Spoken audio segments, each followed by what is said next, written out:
Arsenal take on, of course, their Premier League title challenge this weekend. But a week without football means it's time to look off the pitch. And there's plenty going on, it seems, with financial results being revealed, insights into what that actually means, and some futures of players certainly in question. This is today's Arsenal News Show.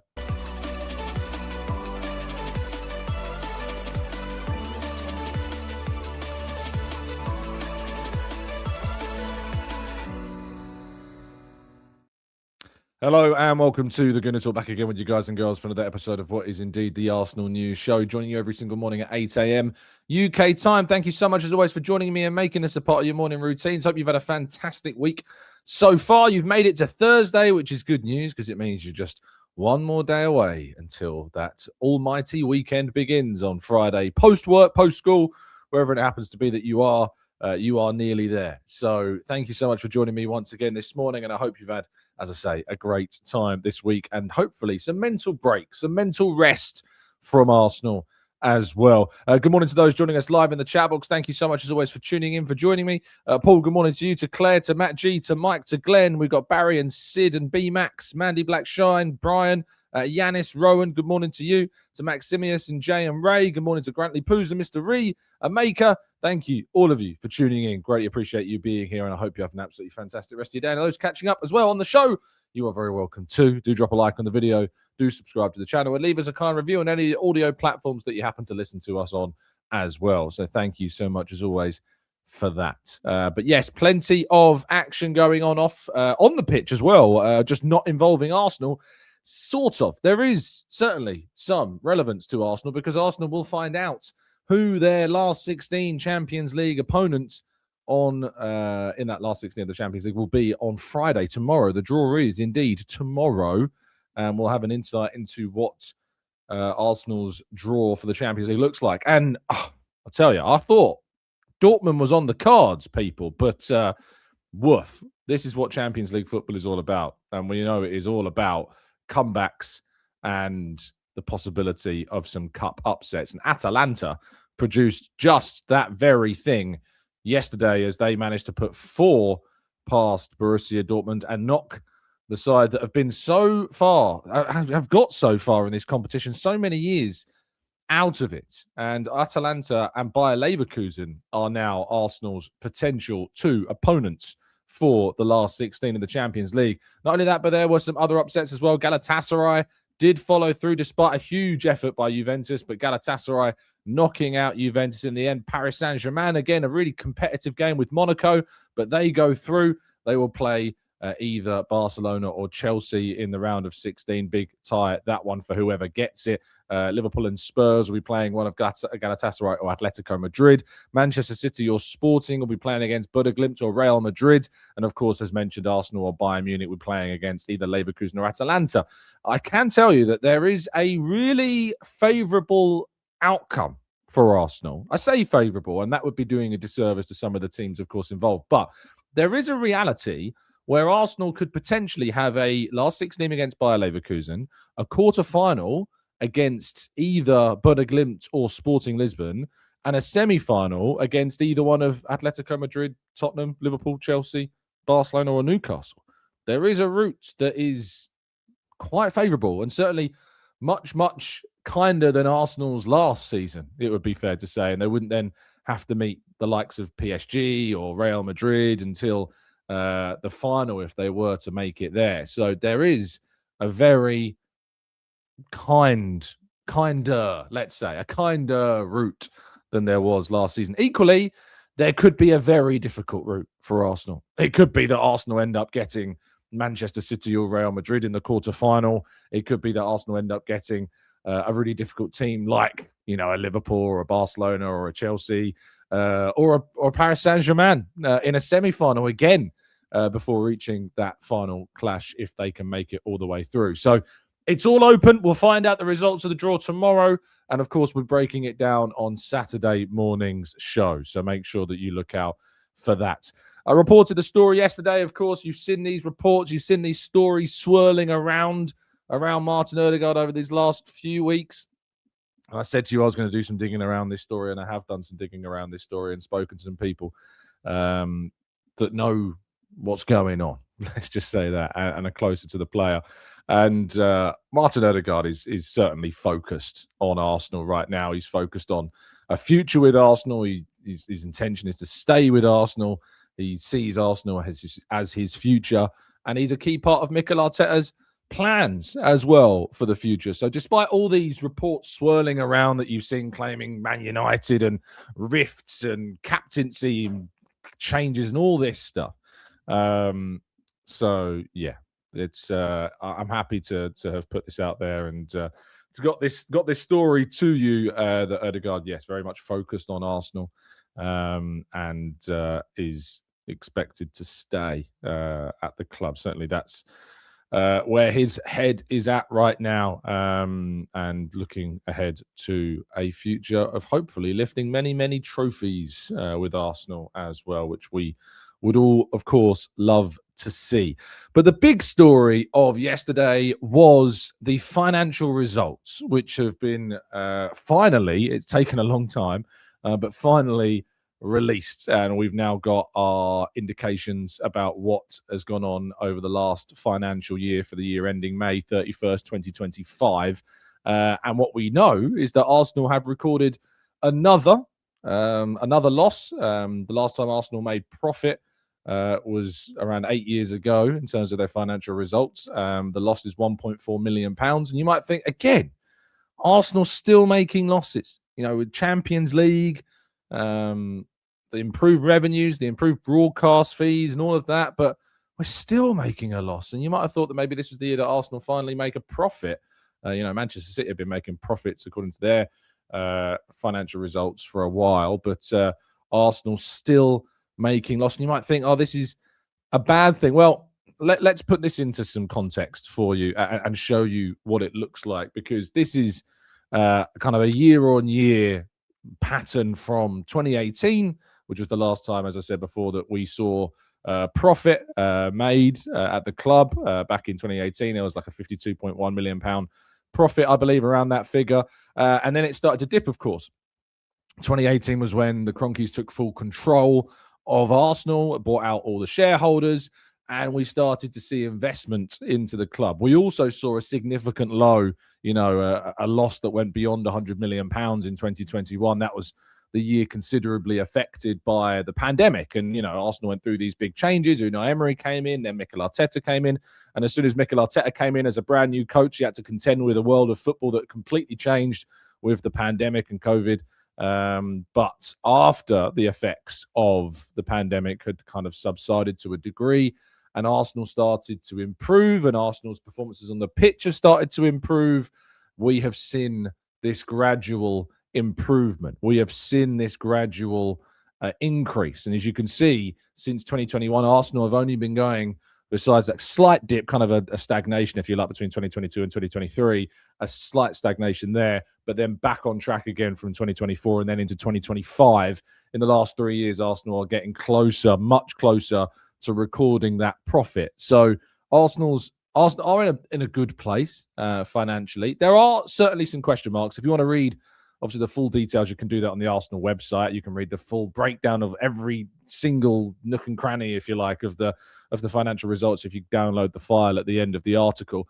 And there are a number of things that I think are worth talking about and certainly worth raising in this, both good and bad. Obviously, one of the big parts that have helped Arsenal in this potential financial results was the player sales. Player sales really helped Arsenal this time because we made big money on Nketiah, which was pure profit. We made big money on Emile Smith-Rowe, which again was pure profit. And we made big money, I say big money, decent money on Aaron Ramsdale. And so Arsenal's player sales, along with kind of the loan fees and things like that, came out to £81.7 million.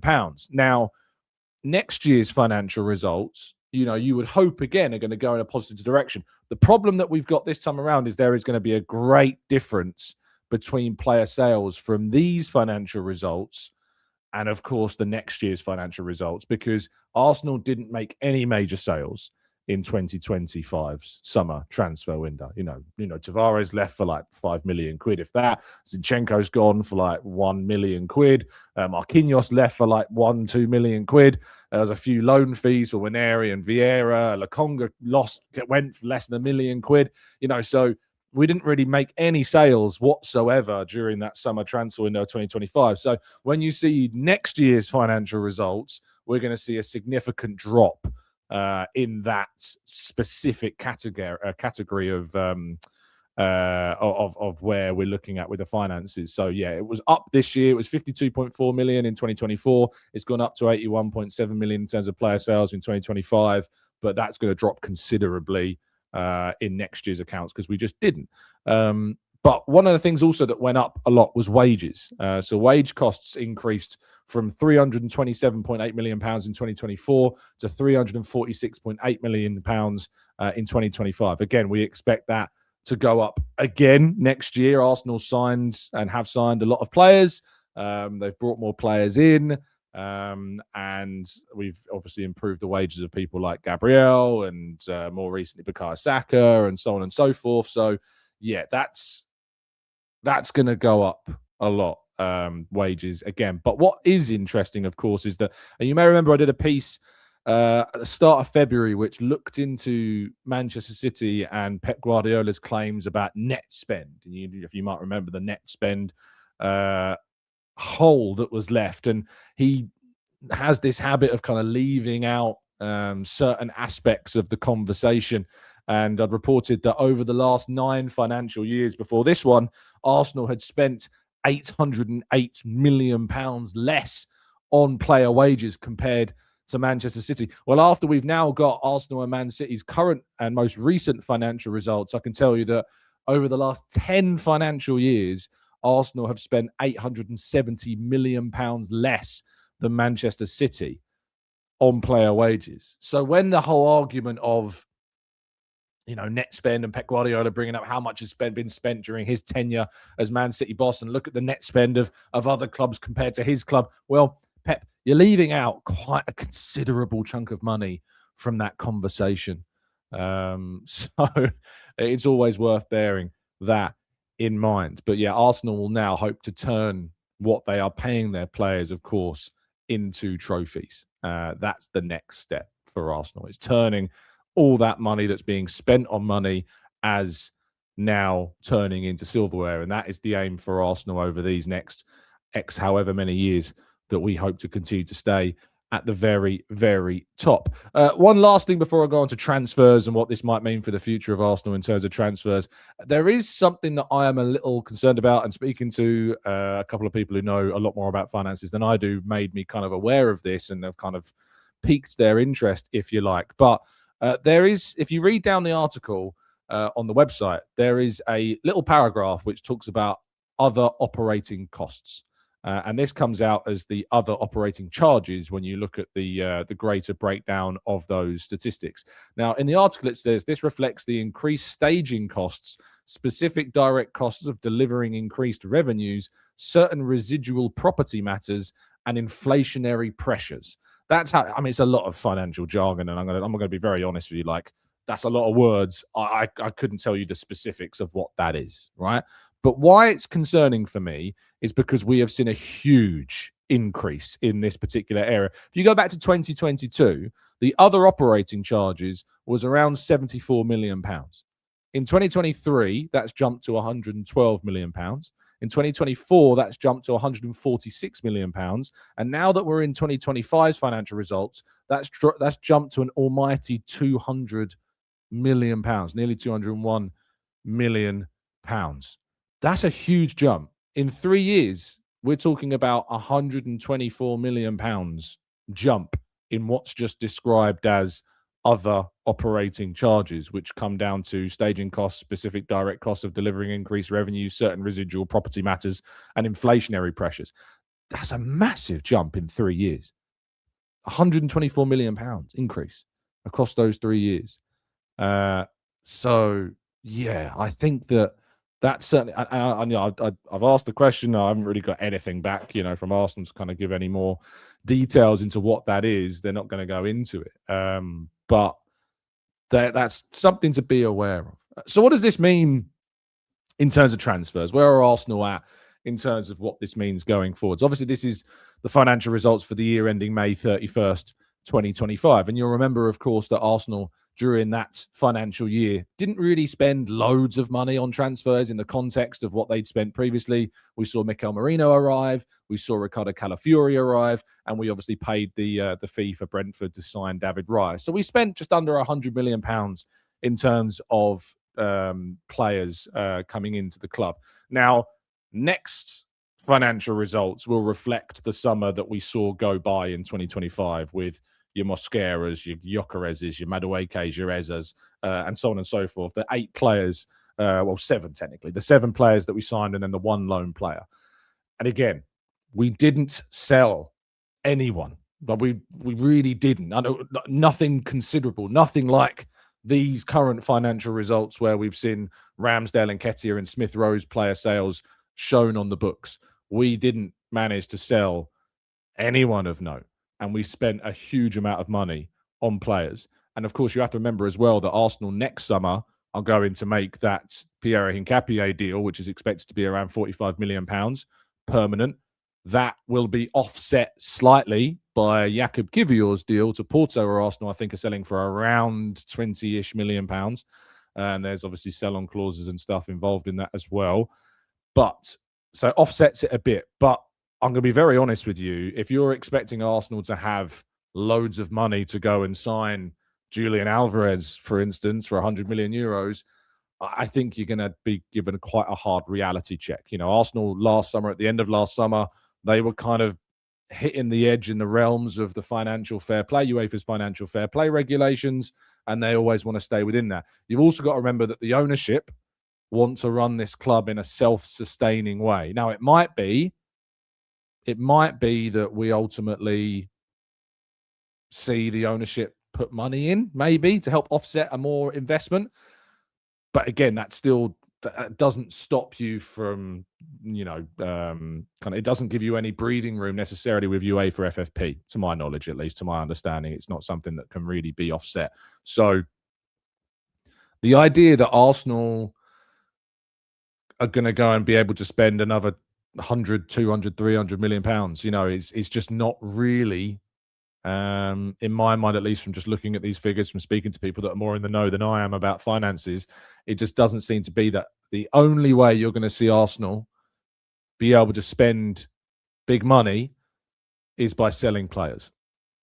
And so Arsenal next summer are definitely going to be in a position where to spend big, they're going to have to sell big. Yes, we could go far in the Champions League again.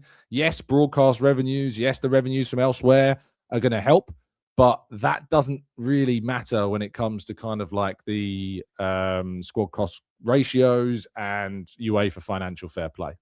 Arsenal are going to have to sell next summer if they want to spend big money, just because of the restrictions that exist, not because of anything they've done wrong. They did the things that we wanted them to do last summer. They went and they spent big money and they improved the squad. And now we've got a very strong, deep squad that is competing across 4 competitions, is already in 1 final, was 8 for 8 in the Champions League, is 5 points clear at the top of the Premier League with a game extra played, and is into the 5th round of the FA Cup, looking to reach the quarterfinal for the first time since 2020. So Arsenal, as in terms of competitiveness, we're in a really strong position, and we are in a strong position as a result of the squad building that we've gone through. Now, there are a number of players that I think personally you might see sold in the coming years. Or rather, what I might say is the probably better way to put it is I wouldn't be surprised to see these players sold in the near future. Martinelli, I think, is definitely one of those players in my mind. I think if Arsenal were to get a good offer for him, £40+ million for Martinelli, I think they'd probably be looking at that being a good deal for Martinelli, a player who's been good for us, a player that I don't want to see any players leave. I've appreciated so much the players and what they have brought, but Martinelli is a financial asset to Arsenal as well, I think, for the upcoming summer transfer window. I think Gabriel Jesus, whose contract runs out in 2027, there's no current plans to extend that contract. It would not be a surprise at all to see Gabriel Jesus leave in the summer, a club come in, pay money, what, 20 million quid for Gabriel Jesus would be a good deal, I think, for Arsenal to get money through the door for Gabriel Jesus. And then you're looking at maybe somebody like Ben White as another player, because He's not a regular in the team anymore. He's got an injury record which is not favourable to Arsenal, and it doesn't benefit Arsenal having players that are consistently getting injured, of course. Particularly muscular injuries, more so than impact injuries, muscular problems which keep on flaring up, keep on returning. So Ben White, I definitely could see as a player that maybe in these coming years ends up leaving Arsenal and makes Arsenal a decent amount of money. I could easily see like an Aston Villa, a Newcastle United, who knows, even a Chelsea, coming in and looking to try and buy Ben White and seeing him as a potential option for them. The most painful ones, and I don't want to see them go, but again, based upon where Arsenal are right now and the club that they have become, and looking at like Liverpool with Yoel Quansah as a good example, or Manchester City with Cole Palmer as another example, players that had so much talent you didn't really expect them to be sold, but were sold. It would not surprise me in these coming years if you saw Miles Lewis-Skelly or Ethan Nwaneri sold by Arsenal. Particularly Ethan Nwaneri, I think, more so than Miles. But it wouldn't surprise me at all if those players as well, because they, again, are big financial assets. Arsenal would get a considerable amount of money for those players. They'd be pure profit for the club as well on the books, and they would represent a significantly important sale for them. So they may not want to. Mikel Arteta may not want to lose those players, but when you reach this stage, when you reach this level as a club, that's the sort of thing that happens. You have to be better at selling. You have to offset the business that you want to do.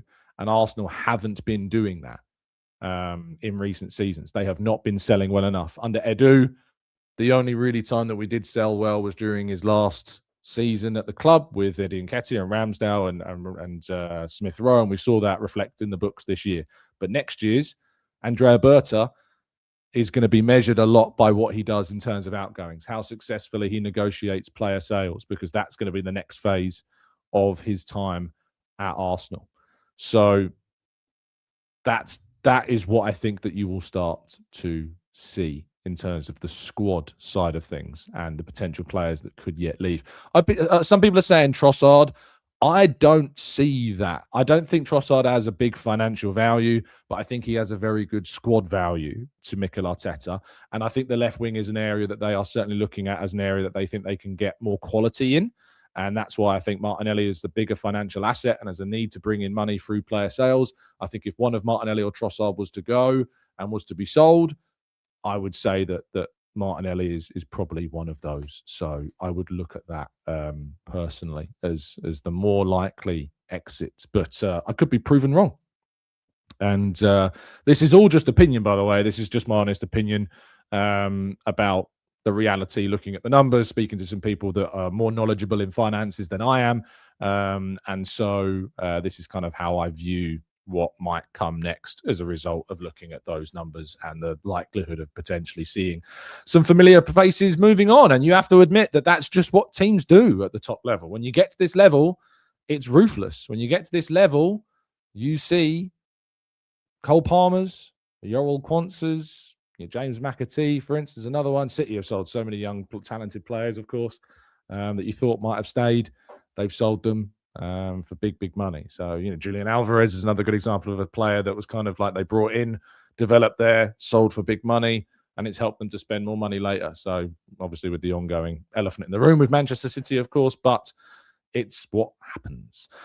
Right, let's go. Was that my final slide? I've done so much talking today. I've actually, I don't know if that's where it was. But yeah, let me know in the comment section down below your thoughts on all of that as well, and your thoughts and feelings about the latest finances. If you've got any opinions on it, I'd love to read them because, as I say, it's not my area of expertise. I've tried to talk you through it with my understanding of what I've got to the best of my ability, so I hope you appreciate that. But let me know if you've got any thoughts on that and your feelings about that in the comment section or in the chat box or in the questions as well, because we're going to go to part 2 and tackle some of your questions as well, because it's a topic that as I say, I am just not so very familiar with.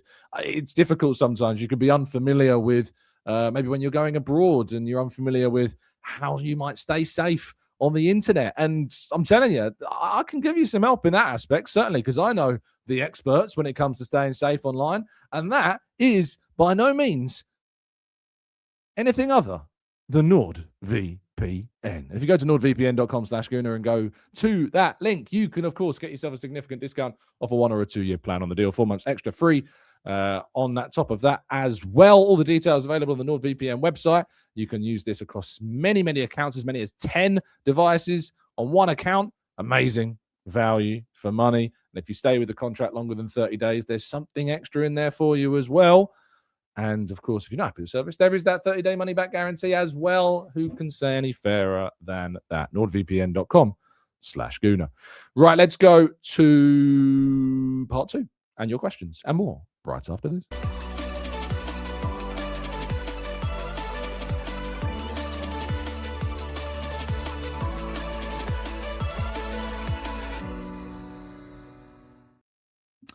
Right, this is indeed part 2 of today's show. We're going to jump into the chat box and tackle some of your questions. So if you've got any questions you would like to ask, now is the time to do just that. So get your questions in, and I'll do my best to try and go through as many as these as feasibly possible. Right, let's go to Alex says, I feel this will signal the start of the end in terms of our rise to where we are now, competing on multiple fronts. Erosion of asset value and failure to recoup, and analogous to initial investment. Actually, using some words that I don't know, but I don't think you're correct in terms of it being kind of the start of the end. This is the start of the start. The aim is to be the start of the start of where Arsenal's dominance at the top begins. So I don't think you're correct there. Akin, thank you so much for the kind donation. In my opinion, if a big offer comes in for Odegaard, we will sell. I think that goes for a lot of players. And ultimately, if a huge offer comes in for players, Arsenal will consider it. You can't say that every player doesn't have their price. I've talked about this with Saliba in the past. You know, the club will not want to sell their best players. The club will not want to see their best players moved on. But if a club comes in with a stupid price for a player, and they know they can use that money to replace that player with a player of equal quality and have money left over, of course, they will consider it. So whether that's Odegaard, whether that's Saliba, it doesn't matter. That goes for any player when it comes to kind of. But in terms of Odegaard specifically and his motivation, his motivations are very much with Arsenal. Marky Gunner says maybe we should do more merch drops to raise more cash. Yes, that's the way forwards. Selassie says, a bit random, but who are your top 3 summer steals and signings? For me, it's Lamans, Xhaka, Mosquera, and maybe Calvert-Lewin. To be honest, man, I think you covered it pretty darn well. I think Cherky's got to be up there. I don't think he costs very much for Manchester City at all. So I think Cherky's definitely got to be amongst that group of bargain signings. But yeah, Mosquera, I think, is absolutely got to be up there. Xhaka, no doubt. Calvert-Lewin's been brilliant for Leeds. So yeah, I think you've covered it very, very well. Let's go. 2D Moon says no contract renewals for Odegaard. He has 2 years. 2 years left. There's no talks at the moment, but that's not to say, of course, that won't change come the end of this season. Dra says, Tom, you have to tell us where we can get one of those neon cannons that you've got hanging on the wall behind you. It's a must-have. Well, it's custom made, so you'd have to go to any neon sign maker and have one made. If you want one. Lee says, Tom, you could see Calafiori departing the club. Decent player, injury record is appalling. Again, it's like I've just said about Odegaard and Saliba.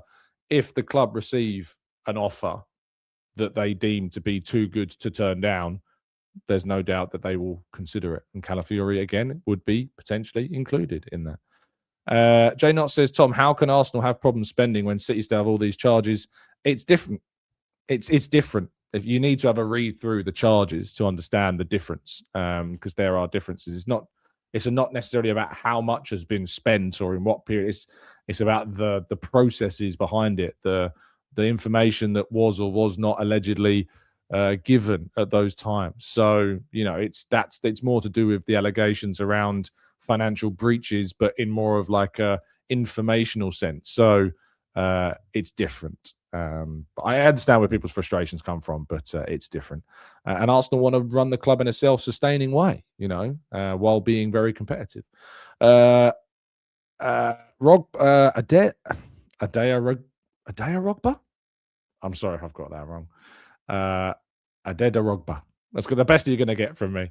Says, I think you're right, Tom. Ethan could be our Cole Palmer sale, especially with Dowman, Julian, and Hashi queuing up behind him.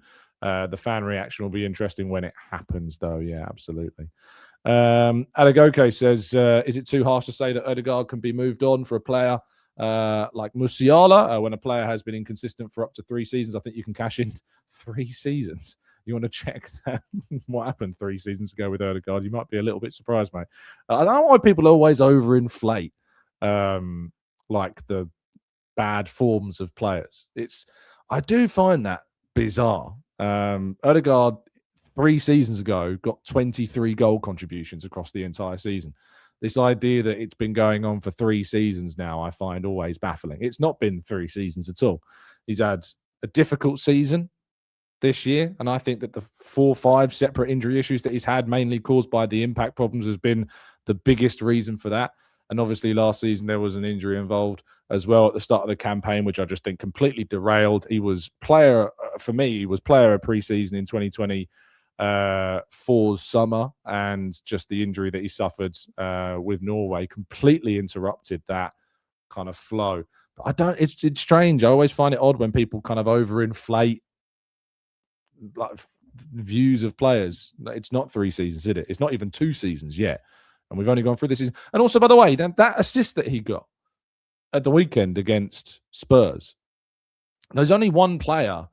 If you don't count the own goal Martinez scored against Man United as an assist, and I think you can make a good case that it was an assist, but if you don't count that, the Premier League don't count it, Transfermarkt do count it, so it's up in the air whether or not you count these things. But if you don't count it, the only person that's got more assists in the Premier League this season than Odegaard is Declan Rice. The only person in this Arsenal team that's got more league assists than Odegaard is Declan Rice, and it's only one more. So this idea again that he's having this terrible season and all of that rubbish, but the only player with I say more league assists, and it's only by 1, is Declan Rice at the moment. Curtis says he's our captain, Tom. He has to go unless he's cool with taking a lesser role. He has to go. What? Again, I don't really understand. I think people have got just a wildly overinflated. I think they're listening, to a lot of poor views around Odegaard. I really, really do. Gunnar Max says, Tom, what are your views on Kieran Maguire's comments on the overlap regarding City's charges? Also, would you take a one-time 60 to 80 point penalty or a 20 to 25 point penalty on multiple seasons? I'd rather it was spread over multiple seasons. I saw that argument made. I think that was a good argument made. I also, by the way, I watched a lot of that overlap. I thought there was some horrible things said about, again, the stereotype of tourist fans. And no one really pulled, I can't remember who it was specifically who said it, but no one really pulled them up on it. I thought it was quite reductive, the argument around this whole loyal and then tourist fans and this thing. Like talking about atmospheres in stadiums.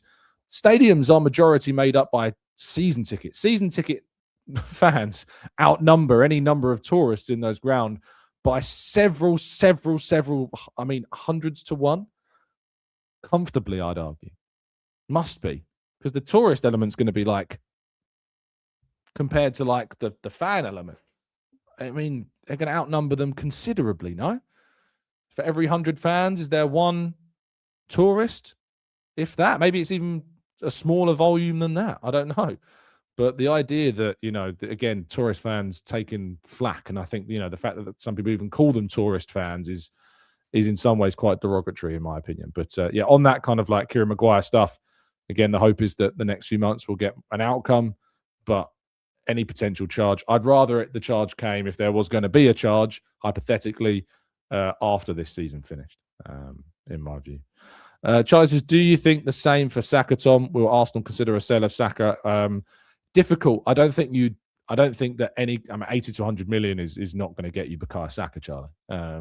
You're talking ridiculous numbers to get Bukayo Saka out of Arsenal. Mark says people forget that Odegaard missed most of the first half of the season with injuries. His numbers couldn't be as good.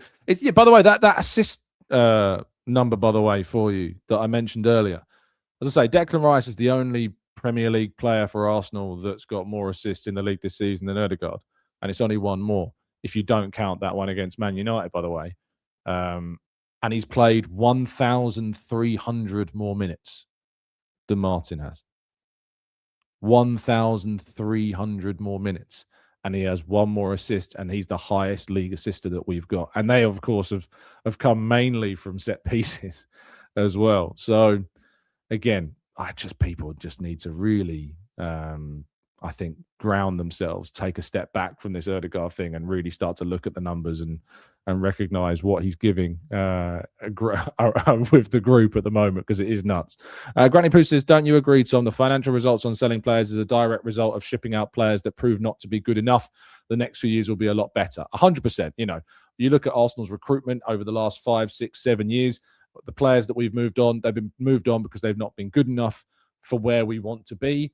The players that we've got now, there are players that are competitively playing for Arsenal, but yet could still leave, and so should therefore be worth more money to Arsenal if they were to be sold. So yes, absolutely. We haven't really been in the position. We've made a lot of mistakes in the transfer market quite a while ago, and we've been paying for those mistakes, whereas teams like City, teams like Liverpool have been much smarter than Arsenal in the market over a longer period of time, and have obviously benefited from that. So yes, you're absolutely right.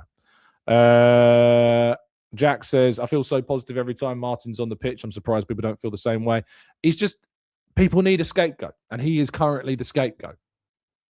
I remember the days when Gabriel Magalhaes was people's scapegoat. I remember the days when Kai Havertz was people's scapegoat. I remember Zinchenko for a period was people's scapegoat. Some of those players end up moving on. Some of those players just get moved on. But the Odegaard scapegoating at the moment is ridiculous. It's laughable, if anything. Absolutely laughable. Sean says, if Martinelli gets sold, where would you like to see him go? I think he would thrive at a place like Juventus or Leverkusen. I think there's been some links with Saudi. I think Saudi are going to make a big push in the summer for a lot of big players, again, high-profile players. So it wouldn't shock me if they came in for him again, but he might not want to go there. But you're right. Yeah, I think Germany is a good... I mean, when you look at the clubs that can spend big money, Bayern Munich are obviously one of those teams. Bayern Munich tend to be one of the teams that can spend big money, can pay big wages. It's really important. Odegaard says, can you compare Odegaard's impact on Arsenal with Bruno Fernandes at United? If Arsenal had a Bruno in the playmaking role, you're pretty sure the league has already won. Sure, we can compare the impact between those two players at their respective clubs, if you like. So since Arsenal signed Martin Odegaard in 2021 on a permanent deal, they were a team that had finished 8th. And from the point that they signed Odegaard, they went to 5th. And then to 2nd, and then to 2nd, and then to 2nd, and who knows, maybe to 1st this season. Since Bruno Fernandes signed for Man United, if we have a quick look at the impact that's been made at Manchester United since Bruno Fernandes' arrival at the Red Devils, he joined Manchester United in 2020. I think it was January, wasn't it? 2020. So since 2020, Manchester United have gone from 2nd to 6th to 3rd to 8th to 15th, and they're currently 4th in the table right now. So yeah, if you want to look at the two impacts of those two players at their respective clubs, one's gone like that, and the other one's gone like that. So sure, if you want to look at the impact of the players at their respective clubs, there you go. Out of Odegaard, Winner and Eze, surely we have to let one go next summer. No, we don't necessarily have to, but if we are, I think it's probably going to be Winner of those three. Mark says, Buddy Glimt has been incredible. I wouldn't want to play them now either. Yeah, they are looking very, very, very good. Very good. Nucleic Disaster says, using the team as Odegaard. I was asked what the impact has been. So if the impact of a player at Arsenal since his arrival, well, you look at the outcome of the club, no? That's the impact. He's also one of the players now, I think, that since he joined Kevin De Bruyne as one of the only players who managed to score 15 goals from open play as a midfielder in the Premier League. I think he's joint highest on that record as well. This season, obviously, he's second highest assister in the league for Arsenal this season, despite playing over 1,000 minutes less than the player who's got one more assist than him in the league so far, and he's gone through 5 separate injuries. It's, again, I can keep throwing these arguments at you, but some people just want to go, not listening. Not listening. Don't want to hear it. Don't want to hear it. It goes against what I think, and what I think is the truth, and nothing ever can tell me I'm wrong. So yeah, that's that is the one that happens. Pappy says, on a team like Arsenal with so many leaders all over the pitch, the sole purpose of having a captain is to be an on-pitch point of contact for the ref. The armband does not increase expectation. I think people view the armband as something from like the early 2000s and before, the 90s, 80s, and before that. Captains these days, the armband itself is just not what it was back in those days. It's just not the same. So yeah, it's that they are a point of contact. They are a leader, but we have a leadership group at Arsenal. There's multiple big personalities in that dressing room that are all part of that leadership group, and they all speak out. They all face up and front the media when they need to. So yeah, I think people put a weird fascination alongside the armband, and it just doesn't exist in the same way as before. Izzy says, Tom, are there players that you would like to see Arsenal buy if we manage to get into a position to buy any player this summer? I think Alvarez is the big one, Izzy, for me. If Arsenal were to sign Alvarez this summer, I think it would be a real statement if they were able to do it. If you're looking at other Premier League players potentially that Arsenal could sign to make a statement, you look at somebody like Anthony Gordon. I think is a player that on form is one of the best left wingers in the Premier League. He's had some dips this season. I think Newcastle overall have had some quite significant dips this season, and have overall not been as competitive as they have been. But I think in the right club, Anthony Gordon would be a very, very good player for a side like Arsenal. You could see him at a Manchester City. I think we regretfully look back at Semenyo now, don't we? I think I certainly have to hold my hands up. I think I absolutely, no doubt in my mind, overlooked Semenyo and the potential impact that he could have at a City or an Arsenal. He has been brilliant for them. So I think you've got to be a bit... The problem with Morgan Rogers is obviously we've got Odegaard, we've got Eza. Signing Morgan Rogers on top of that, I know he can play in a wide position, but we said that about Eza and he's not being used there. If we sign a wide player, it's got to be a wide player. It's got to be a winger, I think, in this squad. Pablo says Bruno takes all the free kicks, the corners, the penalties, and Bruno's numbers are always therefore going to be a bit better than Martin's. He does take every set piece, and Martin obviously doesn't do that. Gary says, I know City have sold academy players quite well, but their match day revenue is close to having of the clubs in London. Their season ticket prices is half of ours, and Tottenham are in profit. I mean, when you look at the numbers in detail, Gary, I think it becomes quite clear where Arsenal are and how Arsenal are where they are. The only question mark I have about is those other operating charges. That's the big question mark for me for Arsenal. Jimmy says, given more freedom to Odegaard should improve his scoring record. Sometimes, in my opinion, he's playing too deep and should be more so in front of goal. And I guess there's another kind of contextual element of Man United. Man United do not go up against as many low blocks, anywhere near as many low blocks as what Arsenal do. Arsenal are constantly battling against this deep, industrious, rigid structure in so many of the games they play, whereas there's so much more space when Man United play games because teams go to attack them. Teams play against Man United looking to win those games, whereas against Arsenal, the majority of teams are just trying not to lose. And so that's obviously been more of a benefit as well, too. Let's go to Hennessy says, Tom, did you watch the Atalanta Dortmund game? I didn't. I was out yesterday evening, so I missed it. But how do you think Arsenal will hold up against them if we get past Bayern Munich? Well, we don't have to play Bayern Munich. But we've already got past Bayern Munich. But if we go past either one of Leverkusen or Atalanta, we have done well. We were beating a good team. They're good teams, but Arsenal should be going past those two teams. It's not arrogant to say that. That is just the reality. Arsenal should be getting past those two teams. Just saying says, captain's armband, I think, is also how fans connect with their team. Like after Wolves, the game, Declan spoke about the game and gives fans hope and calmed nerves. Yeah, he was put up for, I think, Wolves. Odegaard wasn't there, was he? Odegaard was and has been injured, so he couldn't. But after the Man United game, he came out and spoke. Bukayo Saka came out and spoke. I think Bukayo Saka spoke after Wolves. Odegaard spoke after United, and Declan spoke after Wolves as well. So, yeah, and also that was there was an interview of Rice that was done I think, before Wolves and then came out after Wolves as well. John says, told you about Semenyo. On the financial side, do you think the owners are taking money out of it and kind of dividends, if you like, as they do consultancy? I don't know. I don't know enough about Man United's finances to know, John. I have absolutely no idea if there's any dividends coming out. Mark says, Tom, Odegaard's positioning, supporting Saka on the right, may also be affected by whether the right fullback is Timber or Ben White. Odegaard's best when White was playing. I think it's more to do with Saka. I think Odegaard is better when Saka is there. And those two have not played together much in the last 18 months because of injuries with both of those players. You know, neither of them have been on the pitch at the same time much at all because of the injuries both of them have gone through over these last 18 months.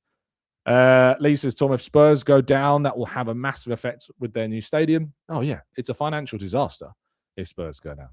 Again, I don't personally want it to happen, but I know a lot of you do. Thomas says, Tom, I have a friend that says Gvardiol is the best defender in the world. So should I just unfriend him or on the spot or what? I wouldn't know about unfriending him on the spot. Gvardiol is a very, very good defender. I don't know if he's the best in the world, but he's certainly, I'd argue, one of the best in the world. But not the best in the world. Charlie says, I feel that we play teams into low blocks with our control and style. No, we play teams into low blocks because we're so good. And because we are good, teams operate in that way. The whole argument that, you know, teams are forced to sit back by the way that we play, I'm sorry, but if that was the case, then why is it in Europe it's so open? Because our style isn't changing in Europe. We're coming up against teams that aren't Premier League opposition. And the Premier League oppositions know that in the Premier League, you are sitting back, you are defending deep against sides like Arsenal to scrap for points. In the Champions League, the style of Arsenal doesn't change one bit. So, yeah, I'm sorry, but yeah. Opportunity said, notice Tom does not like to select contrarian opinions. Oh no, I've clicked on it. Mate, if you want to hop on and have a chat and put your contrarian opinion across, we can have a conversation on camera. Feel free. I have no problem at all with opinions different to mine.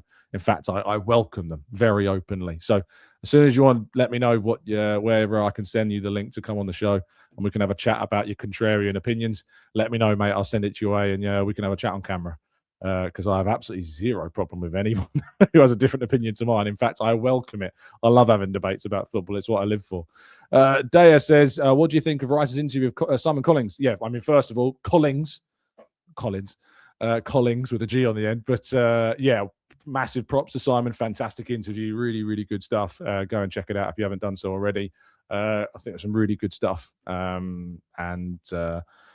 We'll say, I know there's a lot of you asking questions about another story to do with Declan Rice. I don't really want to give it any more energy or oxygen, and I don't know of any outcomes regarding that specific story. You should know what I'm talking about from the North London Derby, but I'm not going to go into it because I don't think we need to give it any more injuries. Oxygen, sorry. Injuries on the brain.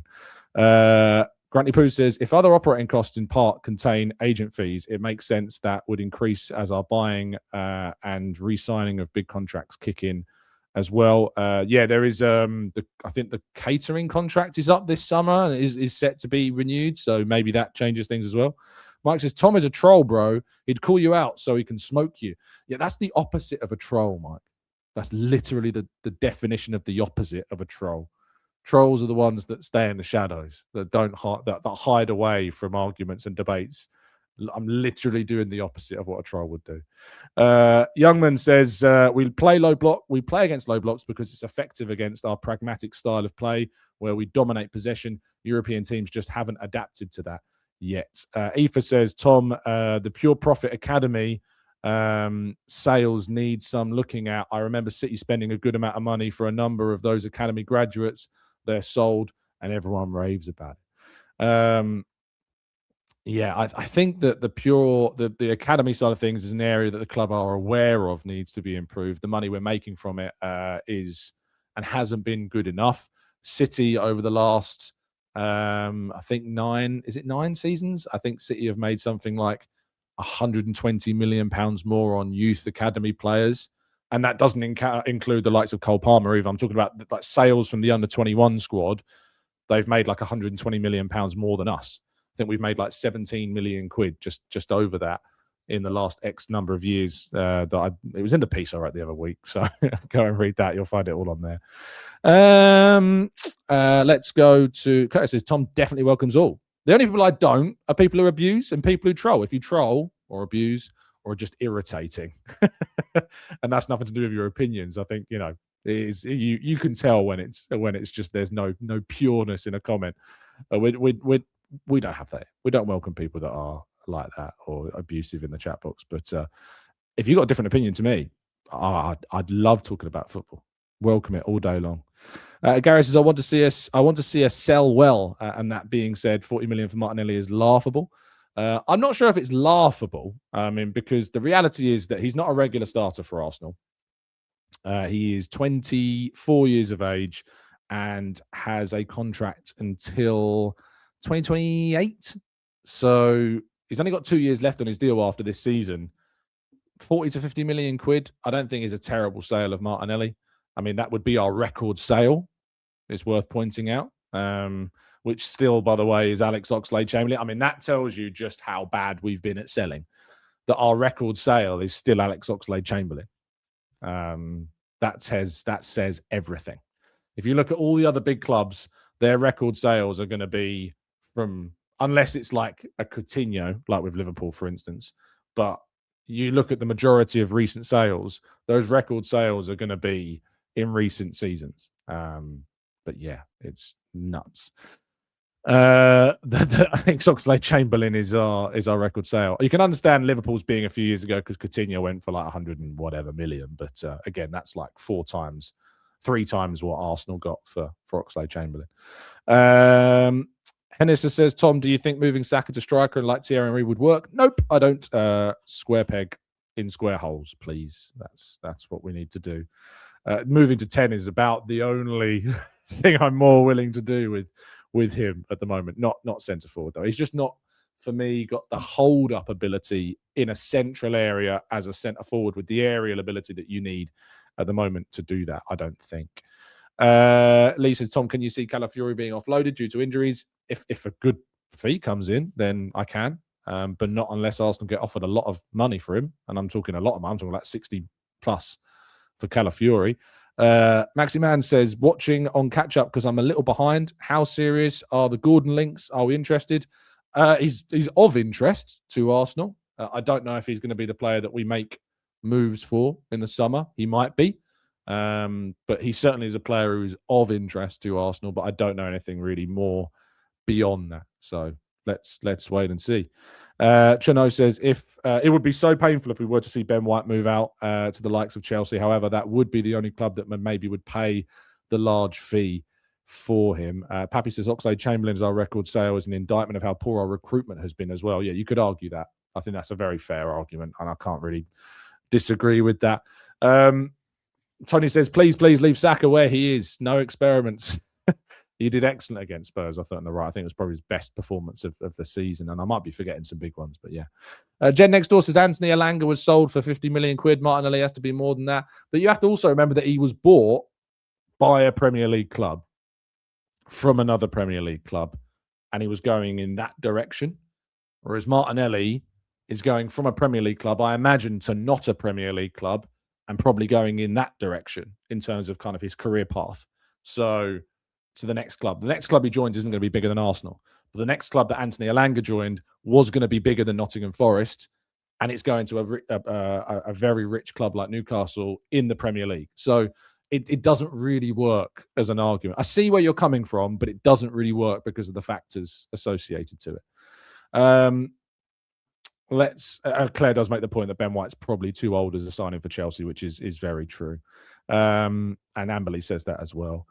Let's go to I feel like I probably missed so many questions because I've had so many today. I'm really sorry if I have missed your question. It's not personal. So yeah, I haven't seen Opportunity YouTube reply about coming on the show yet, by the way. Come on, mate. invites there. Reply. Just let me know, or I can send the link. Jabby says, Tom, lately I've been enjoying the ref cams. It makes me feel like I'm inside the game. Yeah, I quite like them as well. I mean, people don't like new things, but I quite like it. I think it's quite good. Raj says, Tom, do you have any update on Marseille and Winery after the manager change? I'll be very honest with you. I've not really been paying as much attention as I probably should have done. Since De Zerbi left, I know he started to play less minutes. So let's have a quick look, shall we? He was starting games. He was unused sub against Strasbourg. And then last weekend, he played the last 19 minutes in a 2-0 defeat to Stade Brest. So, yeah, it's not great, is it? It's not great at the moment for Ethan. Yeah, hopefully he gets more minutes as the season goes on. Mark says, has Havertz been spotted in training this week? I don't think we've had an insight into training yet this week, so I don't know, is the honest answer. Selassie says, I feel Arteta is speaking more candidly since United. Since you've interviewed him regularly, what's your take? I don't know if he's being more candid. I think he's actually being, look at some of the comments he made before the Spurs game. Let me see if I can get you the exact quote. Let me find it. Is it here? So, yes. He was asked about the noise and the pressure. He says, you asked the players, or, he says, you asked them, and he's talking about the players, the question, do you want to be part of the noise or not? If not, go and do something else. Be part of a different club. Or do you want to be at Arsenal? And everybody has been demanding for 10, 15 years that we need to go back there, fighting for the title. That's what he meant by going back there. And now we are there. And now what? You don't want noise? Noise is part of it. And the bullets are part of it. And we try to deal with them in the right way and achieve what we are looking for. That's not a man talking candidly. That's a man talking very honestly. That's a man talking very determinedly. So, yeah, I don't think he's been more candid. I think he's quite frustrated by some of the things that have happened. So, yeah, let's wait and see. Opportunity YouTube says, why not complete my government holiday? I have no idea what you're talking about, mate. Philad says, Tom, can you explain a little on why James Ellis has left so suddenly? I wish I could, mate, but we don't really have much insight on that story. It's quite strange. But yeah, at the moment we don't have much insight on that at the moment as to why, what happened, what went down. Yeah, we don't have much in terms of what's going on there. Sorry, I may have completely misunderstood what the word candid meant. It's yes, he has been truthful and straightforward and frank. So yeah, you're probably right. I don't know why I thought candid meant more subdued. What word was I thinking of? Someone let me know. Yeah, I was totally wrong. My apologies. He is being candid. Yes. You're completely right, Selassie. I apologize. You're absolutely right. He is being candid. What word was I thinking of? It must be another word beginning with CA that I'm thinking of, but a word that means you're kind of being more covert. That's why, yeah, covert, I think is what I was thinking of. Thank you. Coy as well, and coy is another good word. Yeah, I don't know why I thought that meant that. At least I don't write for a living, eh? At least I don't have to write words every single day for my job. That would be awful if I had to do that and didn't know what the word candid meant. Gary says, I'd be okay with Martinelli going. I think it's time personally, but no way would I sell. Isn't that a little bit contradictory, Gary? I would be okay with Martinelli going. I think it's time, but no way would I sell. Unless there's maybe a little end to that I forgot. That you forgot to add on the end, Gary. It's a little bit of a contradiction, that, isn't it? I think a decent writer. Yeah, only decent, mate. Flawed is the word. Flawed writer. We'll go with that. I think that's probably the fairer way to put it. As I said, I never give 10 out of 10s because everyone can always improve. You never give 10s. Never, ever, ever. You can always get better. You can always do something more. Yeah, Emily says, Tom, you're a teacher too, not the Foggin standards. We expect better. At least I was never a teacher, eh? No, it'd be terrible. Thank you so much as always for tuning in and listening, people. I'm going to wrap up before I make any more grammatical or lexicography errors. Is that the right word? Struggling today. been doing too much maths, I think it is, that I've stopped using words, it seems. Have an absolutely fantastic rest of your day, people. Enjoy yourselves. Stay safe, stay well, stay happy and respectful. And as always, up the Arsenal.